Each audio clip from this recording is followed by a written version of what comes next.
Could an emoji get you in trouble when practicing real estate? And Redfin is partnering with Opendoor. Tune in to Toole Time right now.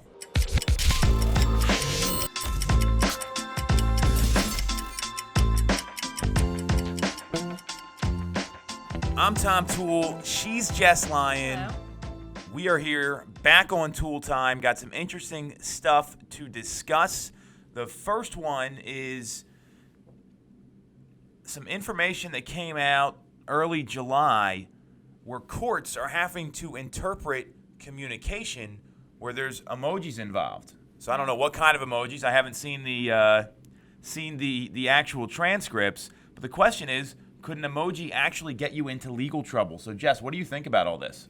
I think that, of course, it's always important to maintain a business professional relationship with the people who you work with or your clients or anybody who you're in a transaction with. That being said, emojis I think they can leave a little bit of a gray area because some appear different on different types of phone. Like if you have an Android, if you have an iPhone, some of them look different.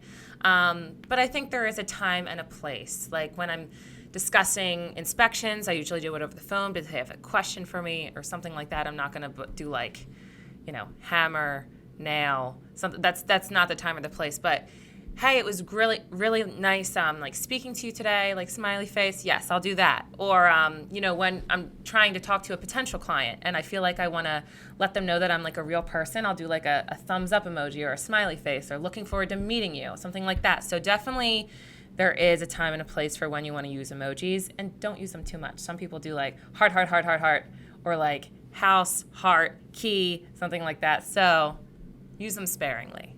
There's probably a very short list of emojis that I would deem business appropriate. Yeah. So there's a lot of them people probably use all the time when they're talking to their friends that I don't need to go through them. You probably know what they are. You don't want to have those things in there, like the beer mug. Like that's not something I would ever send to a client in a million years. The eggplant. There's another one. They have they have the pointed finger or the water gun. The water gun, which used to be a real gun. So what's happened here with this article, what I found interesting is that now that people are texting and communicating a lot more, there's more cases that are coming up because of these emojis. So just like you wouldn't tell a client to go F themselves, right? You probably shouldn't be using those emojis in here. So, could you get in trouble? Absolutely. I don't think there's any way that it would happen. It wouldn't happen because they're considered part of communication in a lot of cases. Mm-hmm. One of our core values here is being professional. So I think if you're looking for some advice and you're a realtor, think about being a professional and not trying to befriend the client because the client never wants that. They just want you to help them. So, really interesting article, and it's going to continue to come up. So it'll be interesting. Like when do you use them? Occasionally, like maybe like a thumbs up or I barely. Keep it simple. I don't even. I think there's like an age thing with it too. Like I'm not I sending don't an know about emoji that. to my grandma. Well, I send She emojis also to doesn't text. people, and I think that's that's one thing. But in this situation, I don't know. No one needs their. You don't want your lawyer sending you a bunch of emojis. Maybe after you close, maybe. Once you build that relationship. Well, it's also got to be like authentic to your communication style too. Like if someone's not going to do that, don't force the issue. So. Could you get in trouble? The answer is yes. I'm clear that'll definitely happen. It could be interpreted as a threat or something else. You don't know. So it'll be interesting to see how these courts rule. And if you're an agent watching this, just remember you're still a professional, and that's probably the best way to communicate with those people. Keep it profesh. So, Redfin and Opendoor are partnering with iBuying. So, Redfin, we've talked about them before. They're a discount real estate brokerage.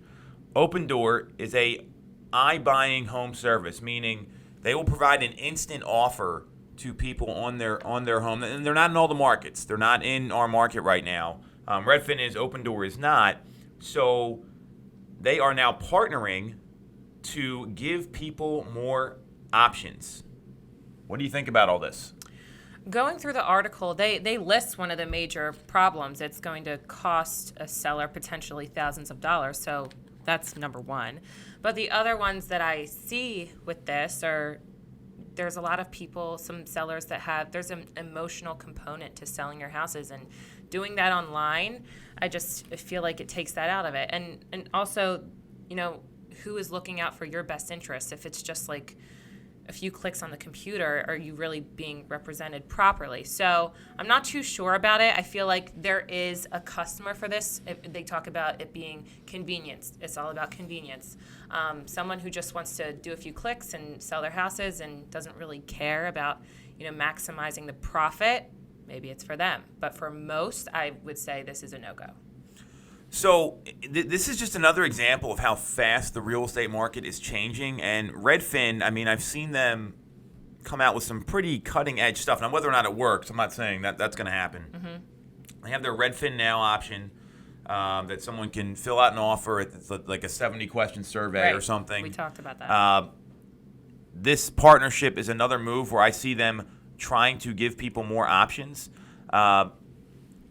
They also have their own instant offer service. However, Opendoor that's a threat to a lot of people in the industry. I know there are companies out there like Zillow that views them as a major threat, because what they're doing is they're just providing instant offers. They've got the investors behind them, and the iBuying, it's a discounted purchase. There's no question. There's a formula. There's an analytical model that's used.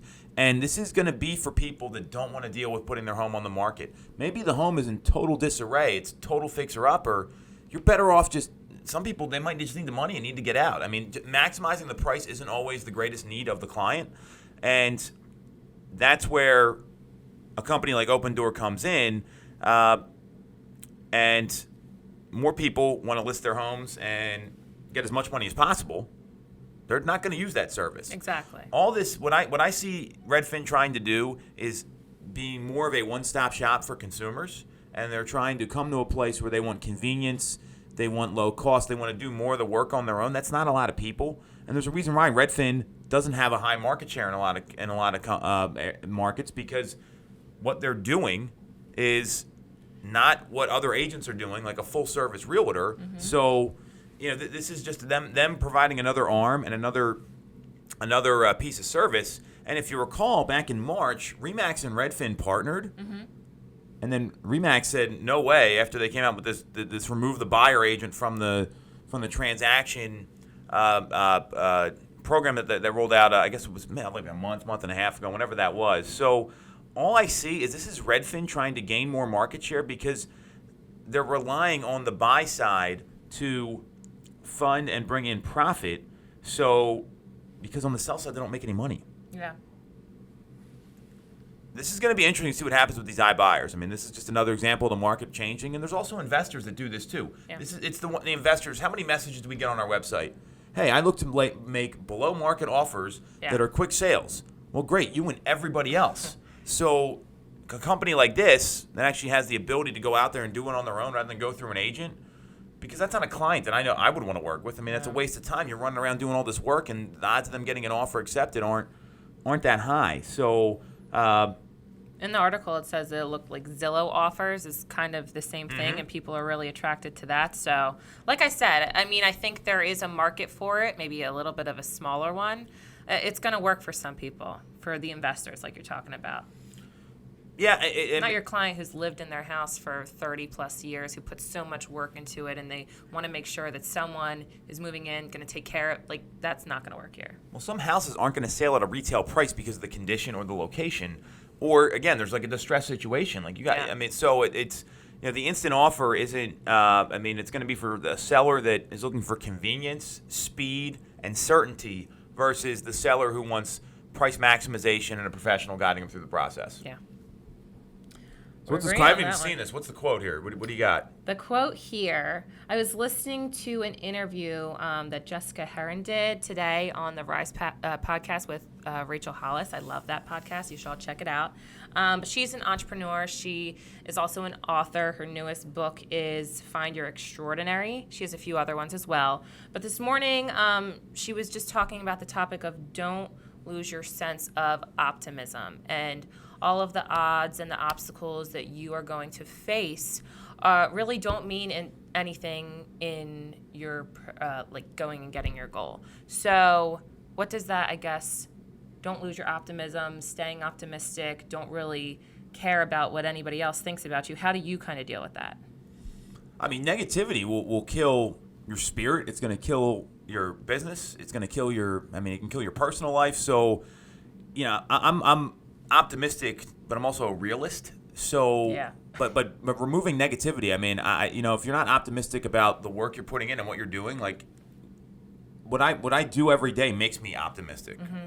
I'm not just optimistic because I have this view of the world that, hey, everything's great, everything's going to work out, because it doesn't, right? Yeah. I mean, I know that I have control over how it's going to play out. So that's how I stay optimistic, because Yeah. I'm making myself optimistic. I'm making it an optimistic It's a choice. outlook because of the work I'm putting in every day, whether it's your health or the work in your relationship or your business. I mean, those are really like or your family.